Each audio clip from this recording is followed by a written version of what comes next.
I got to be honest, the only thing that's coming to mind is that thing you talked about one time, the delayed vibrato thing. So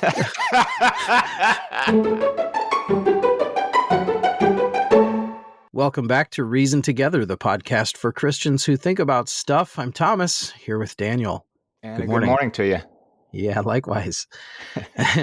Before we get too much into things this morning, we'd like to first thank our patrons over at patreon.com/Reason Together.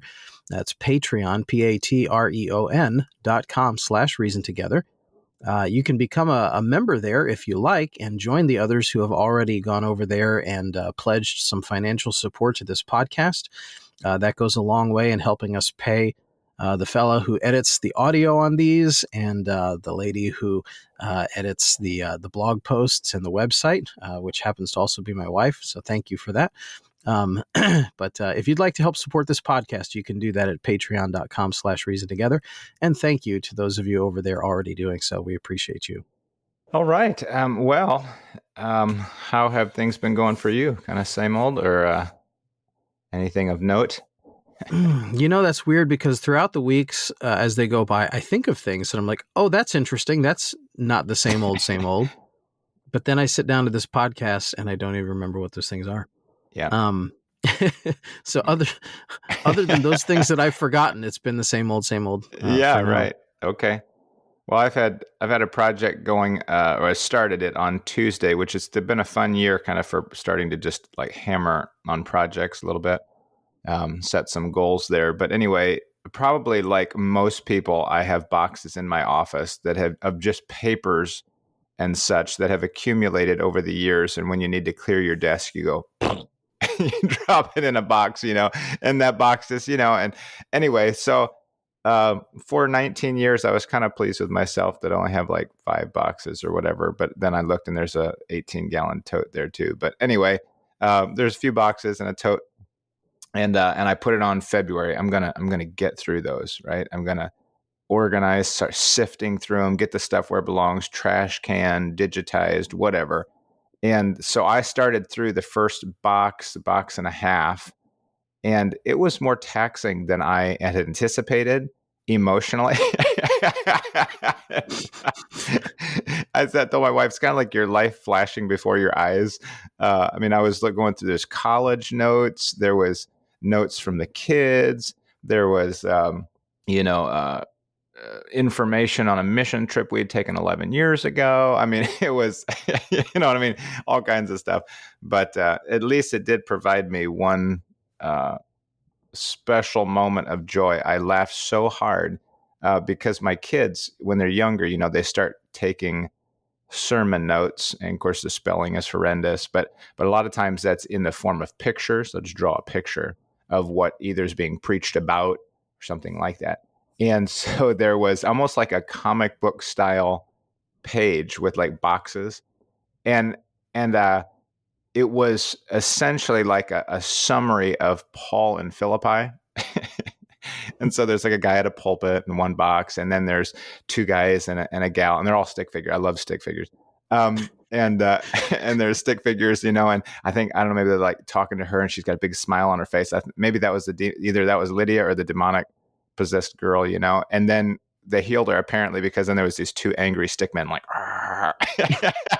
and then there was somebody getting whipped, and there was one picture I couldn't quite tell what it was, but I thought I knew. Well, I took it home and they told me, and it was so funny when I realized what that stick men picture was. It was 2 stickmen in stocks, and so you got this little stick leg sticking through the holes in the stocks. That was so funny. Stickmen in stocks. Anyway, so that was a highlight. I had this. I was thinking. I was kind of listening to you and also thinking, what did I do this week? And trying to remember, trying to answer your question. I remember what it was now. I had so we've been working on expanding our website.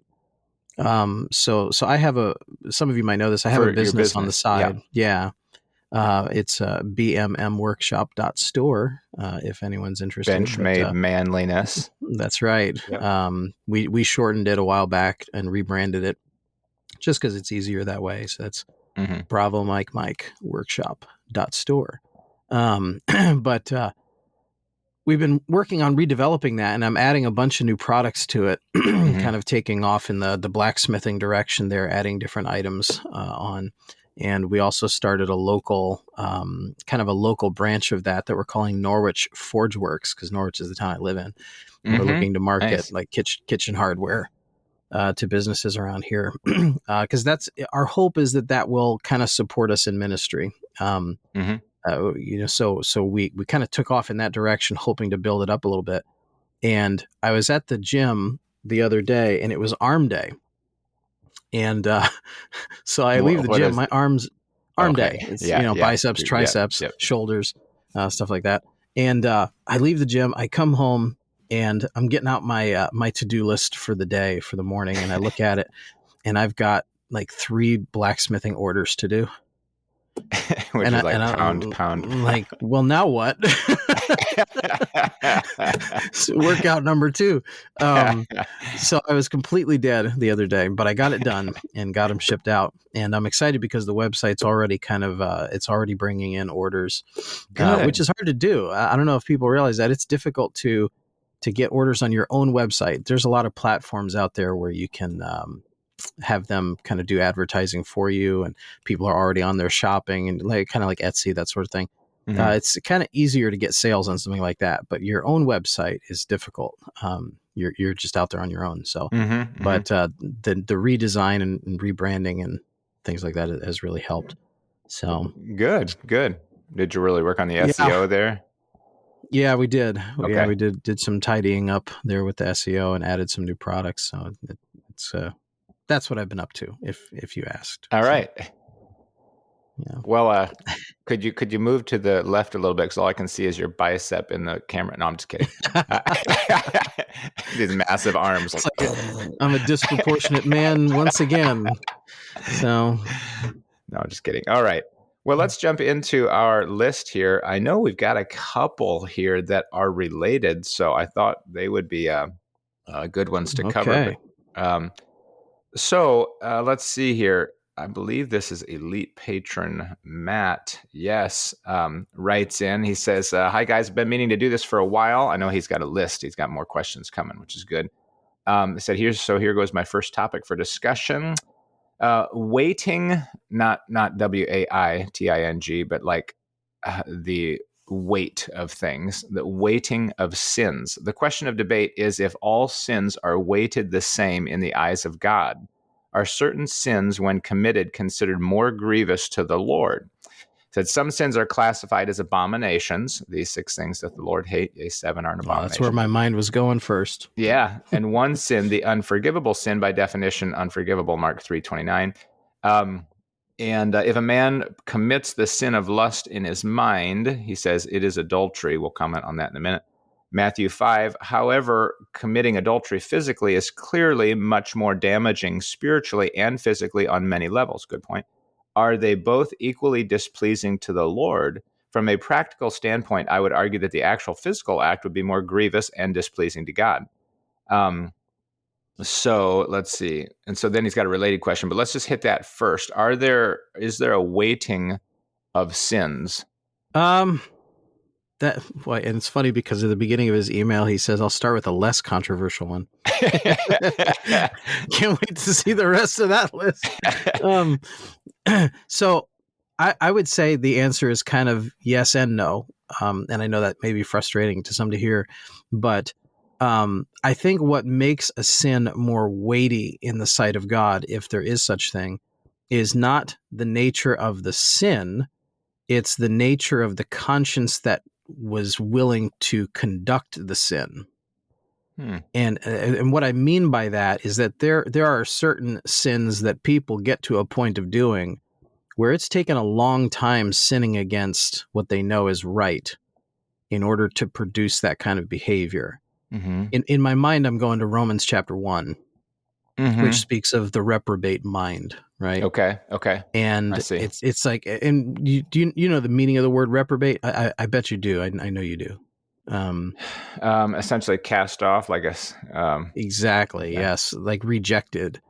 And, um, if you read Romans chapter 1, the way that they got to that point wasn't because necessarily the sin that they did was more grievous in the sight of God. I think it's all grievous in the sight of God. So in that sense, sins are equal. Mm-hmm. But they got to that point by repeatedly and repeatedly and repeatedly sinning against what they knew was right. They suppressed righteousness, according to that Mm-hmm. chapter. Mm-hmm. They chose to worship the creature more than the creator. They put God out of their thoughts, and they got to a point where the sin that they committed was grievous, very grievous, to the point of being a reprobate mind. So am I making sense that is essentially sin is sin in the eyes of God, but certain things people don't get to without just repeated rejection over and over again. Mm-hmm. In that sense, making it worse. I think I don't. For me, asking the question which is more grievous, I think, is a little bit more vague than maybe to actually put it in terms of consequences. Obviously, any sin, separates fellowship or has a consequence, right? But certain, as he said, as he made the statement, I thought it was a good statement that certain sins are, how do you say, more damaging on more levels. And so, I see. So you're talking about the consequences. yes, so certain sins are much more consequential. They're much more damaging to whether it's to the person. Maybe he walks through a door that you can't walk back through unchanged. It's one thing if you say a lie and you turn around and say, "I'm sorry, that was a lie." Okay, there was really no harm there in essence. But I mean, if you commit fornication, there's certain things you can't get back. So the seems like a different consequences. question to me, though. Okay, so like the first question being what is more weighty in the eyes of God, and the second question being what is more consequential in the behavior of man. okay, Those seem like different questions. so what are we? I guess I'm wondering, kind of, what are we asking when we're saying it's weighty in the eyes of God? Meaning, will He judge it harder, or will it? I mean, I don't. What's the end of the question? What's the point? Or just are we asking about like Well, the that's feelings of why. God? Yes, exactly, and because I've been asked that question before. Does God weigh certain sins differently? And what it comes down to is someone suspecting that God might be less offended by one sin versus another. And I don't think that's the case. I think he's offended equally by all sin. But yet In there, some sense, yes, because James says, if you've broken one, you've essentially broken a link to the chain, so you're guilty right. of all. So it's not a matter of, well, I've only broken 3 of the 10. You've broken Yeah. one, so you've broken the law as a unit. Right. Though not to muddy the waters even further, there are instances, if you're looking at the history of Israel, in which God was patient and long suffering with them until he finally got to we might say, a breaking point. Yes. And Yes. he would not He's strive with the world anymore in Genesis chapter 6. And then ultimately with Israel, he strove with them for a while until it was exile time. right. So Sure. at a certain point, something did get bad enough where, I don't know, God saw it different. Is that making sense? Yeah, I don't know if I'd say he saw it different, but yeah, he decided his mercy was, Yeah. was to punish instead. Yeah, I couldn't think of a better way to say it than saw it different, but you Yeah. know what I mean, I think. Yeah. There was something I was gonna. Oh, as far as the unpardonable sin, of course, there's different, thoughts on that. I personally tend toward the belief that the unpardonable sin was a generational sin, I agree. and that was committed by the religious elite of the day when they said he's not. This isn't basically done by God. This is done by the prince of the devils, and they Right. just hold. Yeah. But Go that ahead. actually plays into the question quite well, because Mhm. the reason why that generation of Israel was considered as having done something unpardonable was because of the height of revelation that they'd been given. Yes, and I think that's a very good point that you're making. Is that So they it's about the degree of light against which they're sinning. Right. So I So that mean, takes us back to Romans 1 then again, in mm-hmm. which they had more and more opportunity to receive Christ, and they kept rejecting and rejecting and rejecting until they got to a point where essentially they were rejected, at least for a time. Yeah, and I think that's a really good angle on it, Tom, to this question, because that makes me think of, the typical, what about the lost in Africa? Will they be lost? Well, they are lost, but the question is, are they as accountable with less light than people who in Christianized, if you will, countries who have heard the gospel, who are exposed to the light, who have scriptures readily available, whose cultures are even immersed in biblical ideas, and they are sinning against that light. Where this dark heathen culture over here, yeah, they commit adultery, but they're not sinning against the same light as this country over here, Right, but that's not to say that they aren't rejecting God. Oh, right. No. And I think that's I kind of okay. This is sort of my beef with a bit of the whole missions conference sort of thing. Okay. Can I rant for a minute? Okay, a minute. Is it permission to rant? Yep. Starts now. Okay. So you hear all these unreached people groups talked about, and how they've never heard the gospel, and they have no revelation from God, as it were, and essentially that they're dying in darkness over there, and they need someone to go tell them the gospel. And it's like, I understand the sentiments of that, but we need to be asking the reason why no one has been sent to them yet, and we need to remember that God is an all-knowing and sovereign God. I think that a lot of the unreached people groups in the world remain unreached because they've rejected the simple light that's already been given to them. Romans chapter 1, the light of creation. Romans chapter 2, the light of conscience. And instead, they're choosing to worship the creature more than the creator. They're choosing to reject the simple knowledge that there is one God who's all powerful and made everything. And they'd rather worship the tree or the rock or the stream or the earth or whatever.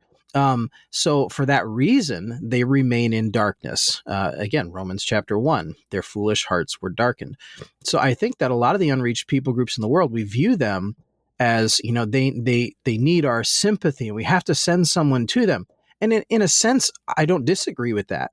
But I think many times we view it as it's all in the hands of man, and man needs to get his act together and get missionaries over there. It's like, well, wait a minute. Does anyone want to ask why they still haven't had someone called there? I mean, has God been just not caring about them for the last several decades or hundreds of years, that he doesn't care to call a missionary to that group? No, it's probably because there's no one there who is actively seeking to know God better. Because when they choose to do that, God sends them more information. That's the biblical pattern. And not to say that we can't go over and give them more information, even if they're not seeking it, and provide light that they may not want. Yeah, I'm not saying that we shouldn't send missionaries to places to find people who might be seeking. I'm not saying that. Yeah, I just think we need to be careful about viewing it as it's all up to me to get to places where there isn't the gospel. Well, it's not. Yeah. Let me go. He says he has another. He says a related question would Rant be over.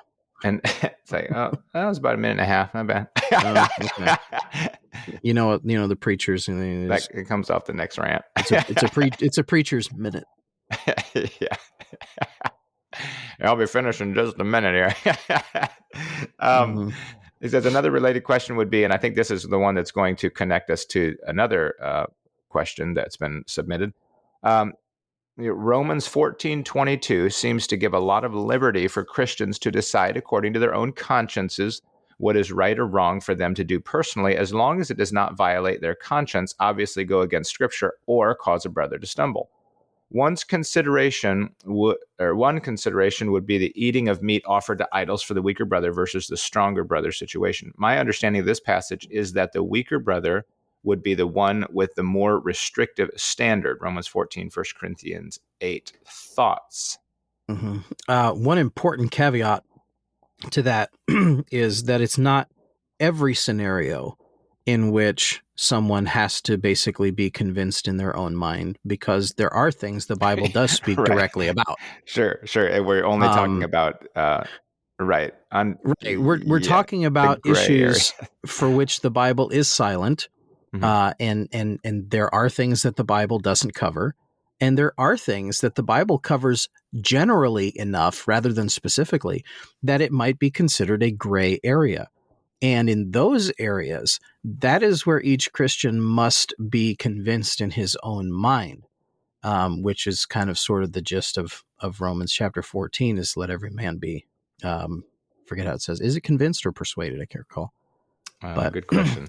yeah, so it's just Persuaded. In those areas where it's sort of gray, that people need to give each other room to exercise their Christian liberty. Yeah.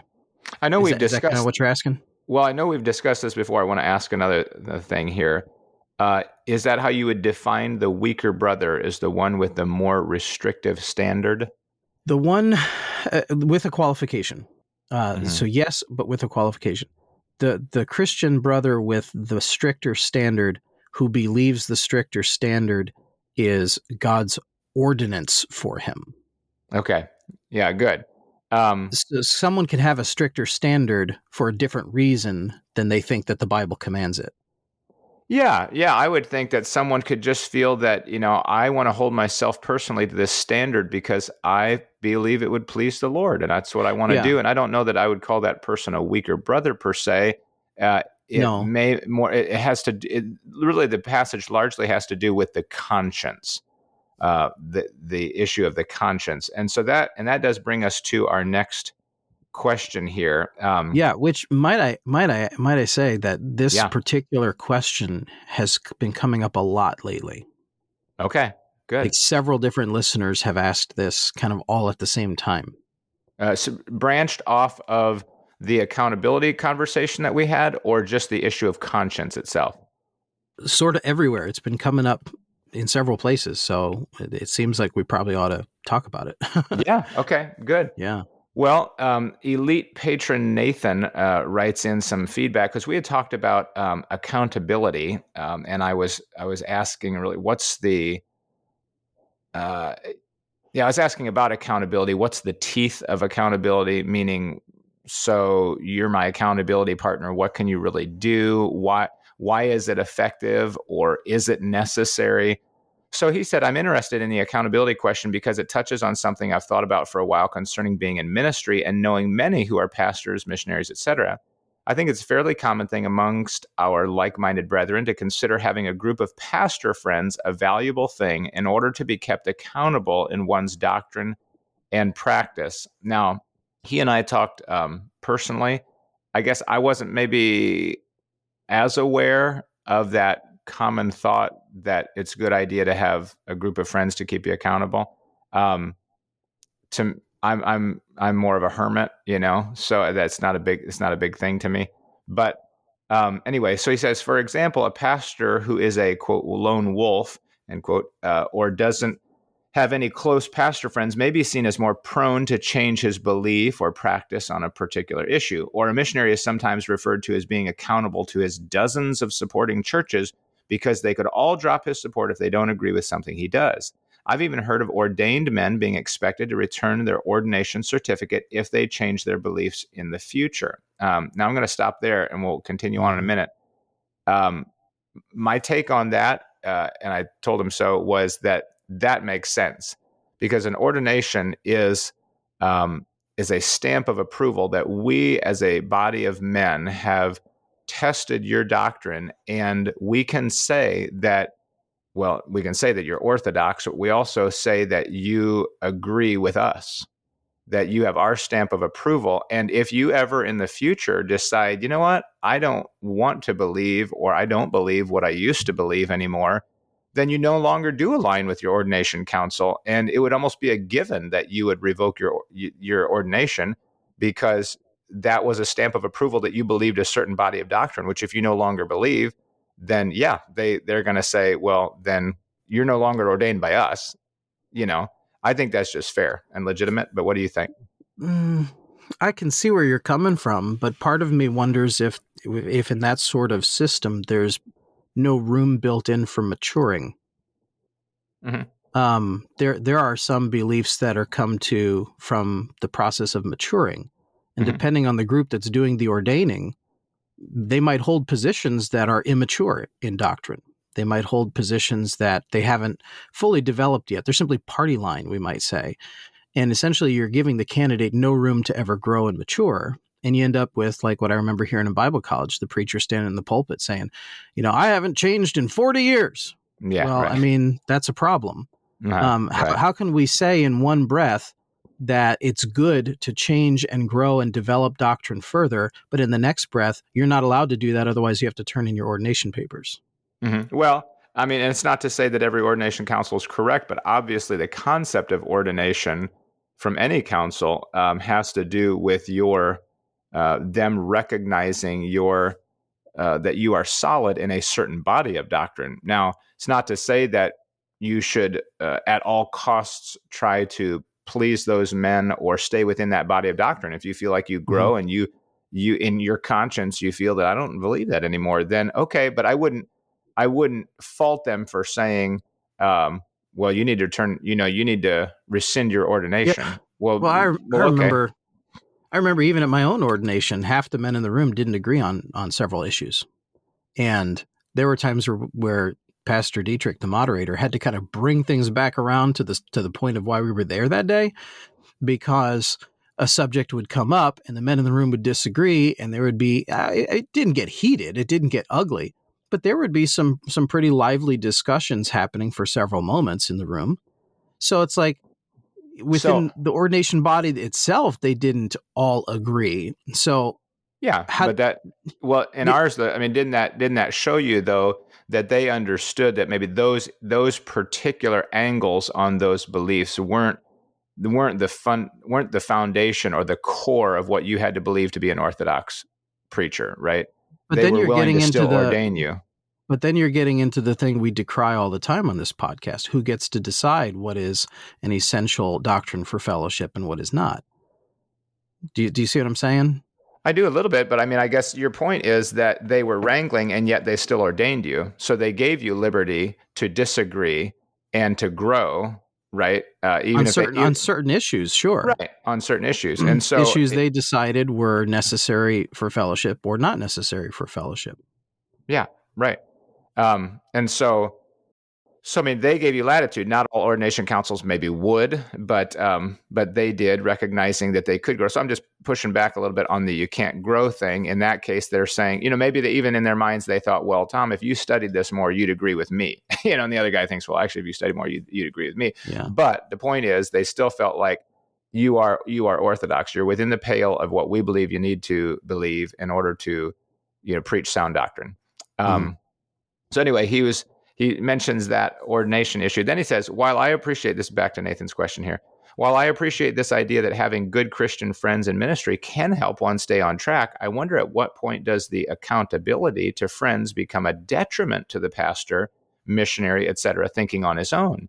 As a young man headed into ministry, I'm very eager to learn the Bible as thoroughly as I can, yet there have been times when I have hesitated to dig deeply into a biblical topic for fear I may come to a different conclusion than those whose friendship I value.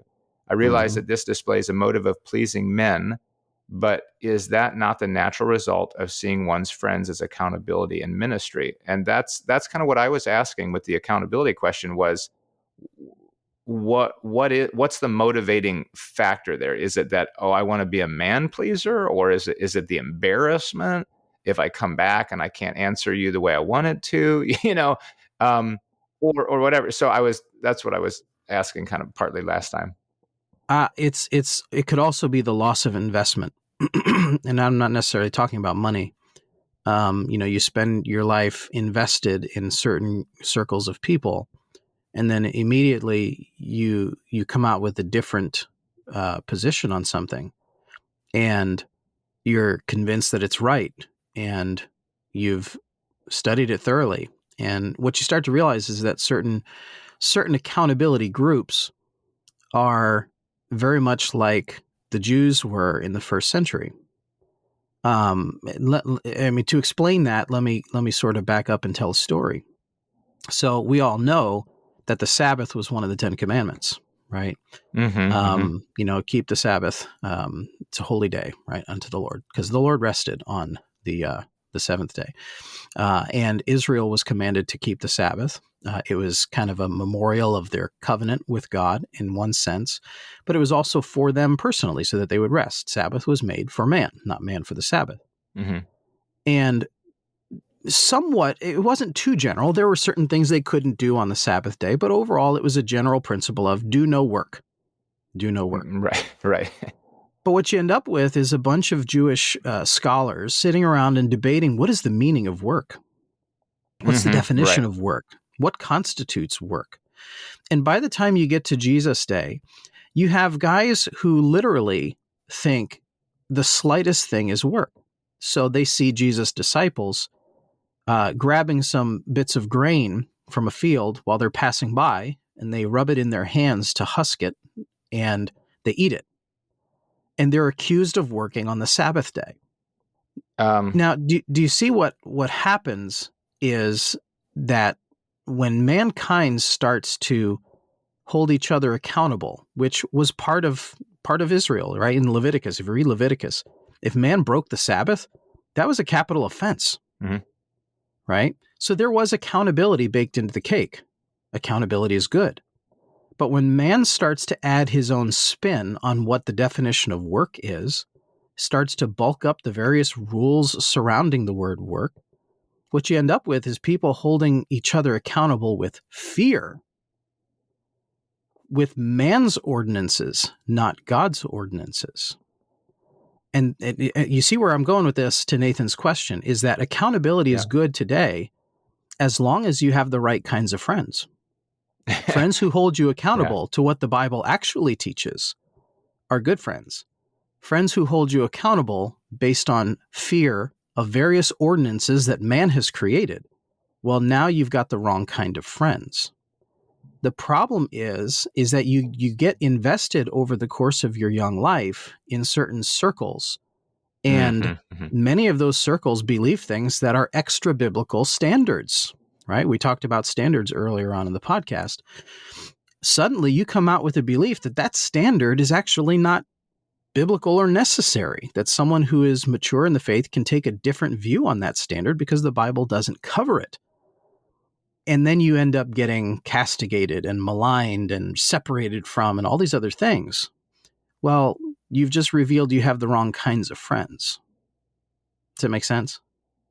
So accountability is good, but you have to have the right kinds of friends.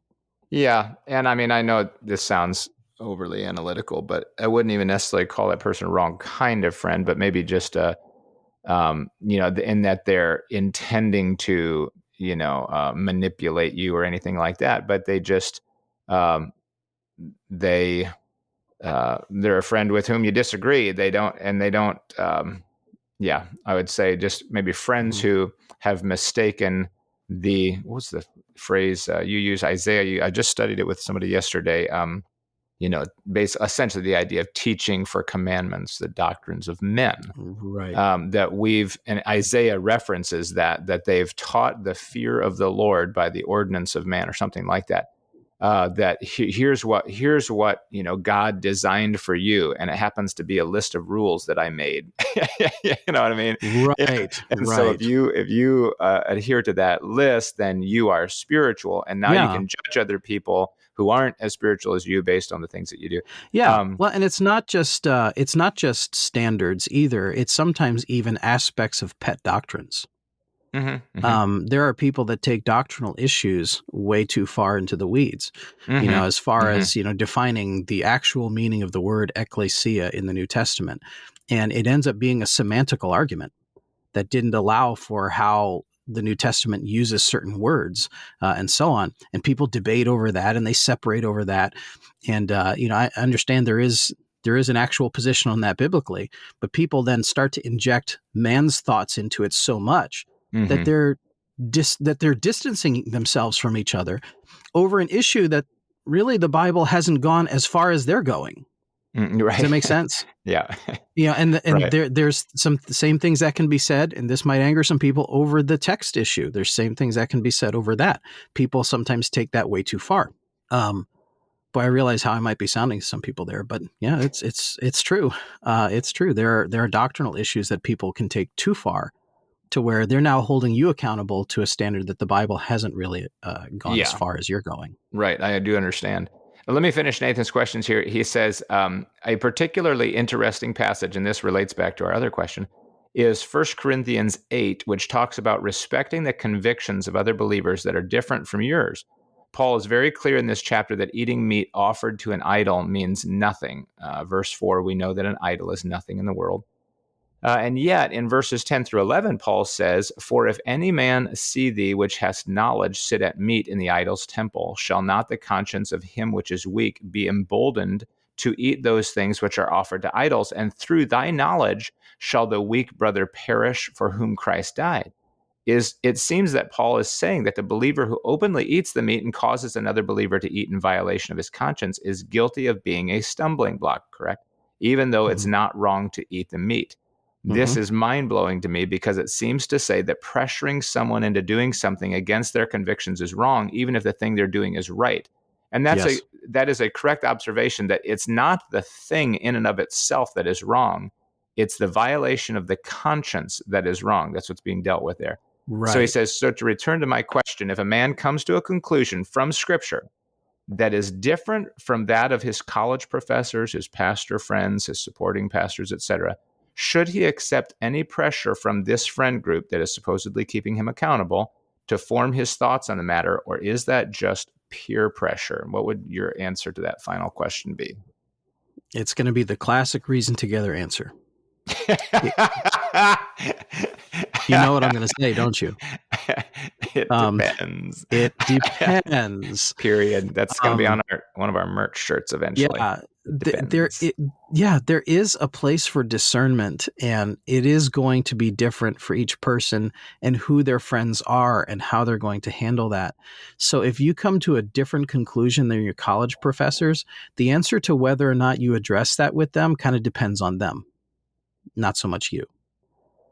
So if they are reasonable men who hold a position, who are able to think with you through something and talk with you through something, and even continue to be your friend, despite you taking a slightly different angle than they are, you might feel okay talking with them if they're approachable. If they, on the other hand, are so fragile in constitution that the moment you disagree with them, they blow up. They won't take any more questions. They won't Just have call any you more a name, discussion. disown you.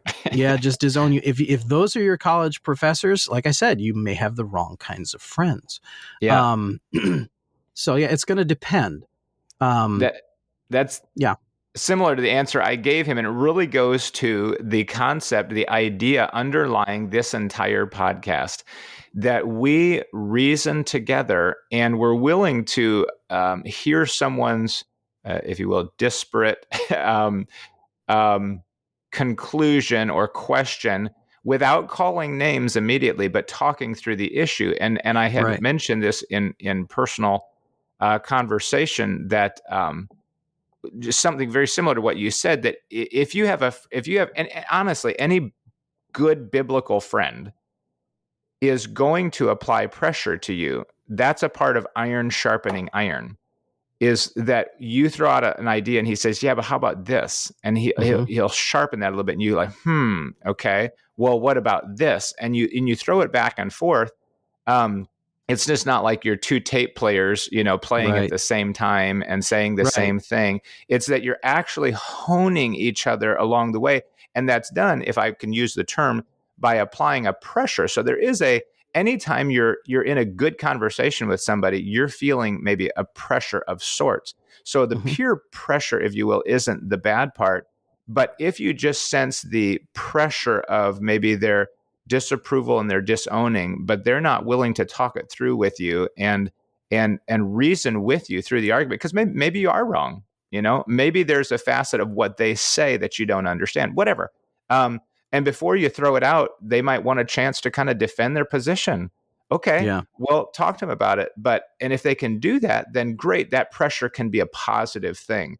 So I Yeah. wouldn't just say cast off all pressure and say, well, I'm not No. accountable to you at all. And again, that whole concept of accountability, but I think maybe is different than the pressure of the friend. But Right. you do have some accountability to friends, in a sense that if I'm your friend, Yeah. I care about you and I want God's best for you. And so if I see you making a mistake, I would maybe confront that or address that and say, hey, wait, what is your thought process here? Why are you doing that? But you see the nature of the discussion though is what you think is a mistake might actually not be, Mm-hmm. depending on who you are in the conversation.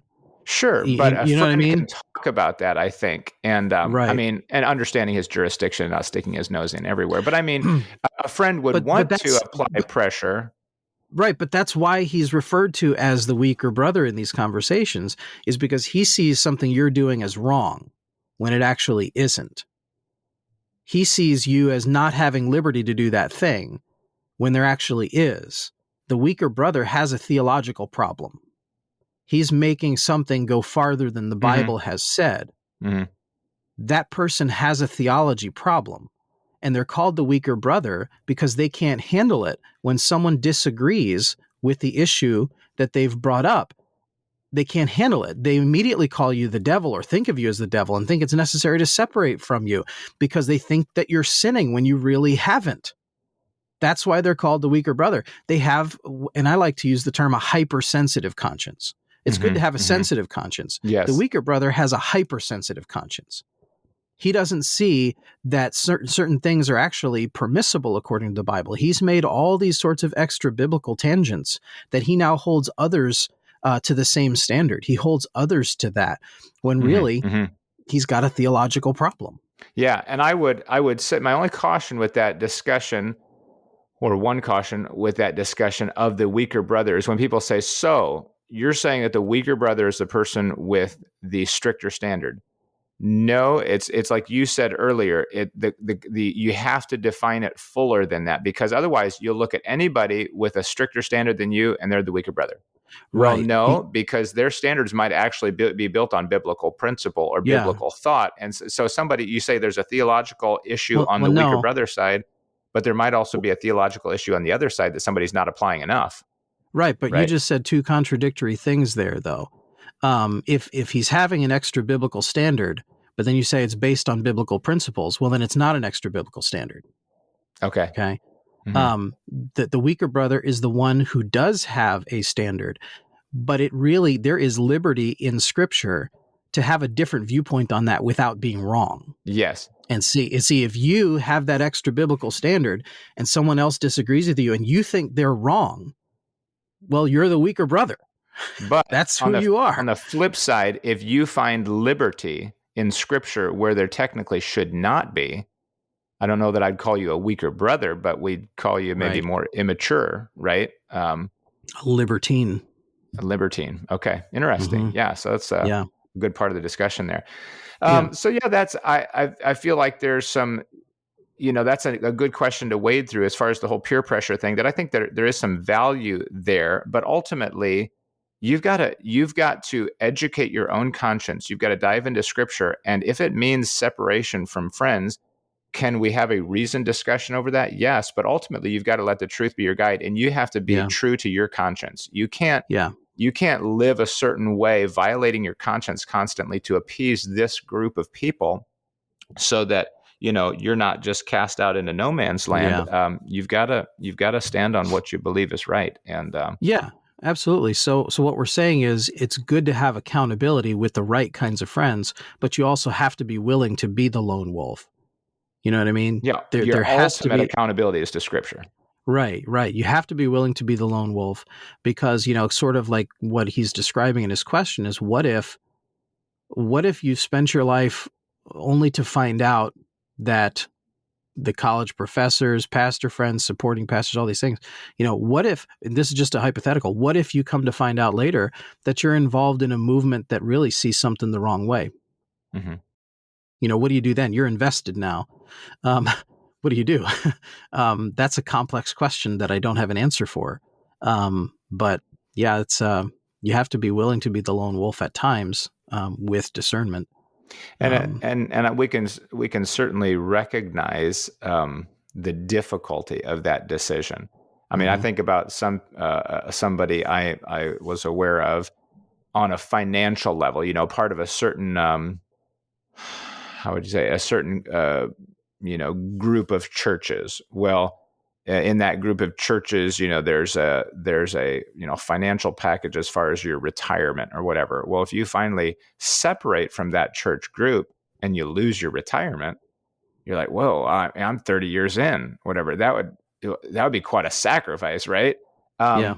Yeah, I can understand the difficulty of that decision on a human level to go, boy, that's a pretty, it's easy for us to go, well, yeah, just, be the lone wolf. But when you're looking at your own group of friends and people that you respected and you learned from, and it makes you question yourself, whatever. But ultimately, the answer still remains that you have to be true to Scripture and true to your conscience. Yeah. So good. Hey, we need to go. We're right about spot on time, and There's so much more that could be said. oh, I'm On sure. that Yes. subject. So Yeah. much Yeah. more. And so, listeners, if you have another spin, or you want us to kind of hit a certain point again, like for clarification, or you have a different angle, maybe another question related to this, please feel free to share it. reasontogetherpodcast@gmail.com. Again, it's all together, reasontogetherpodcast@gmail.com. We'd love to have your thoughts, your questions, and deal with them on another episode. Yes, thank you for being with us on this episode. We are encouraging balance, developing perspective, and connecting faith to practice. This is Reason Together.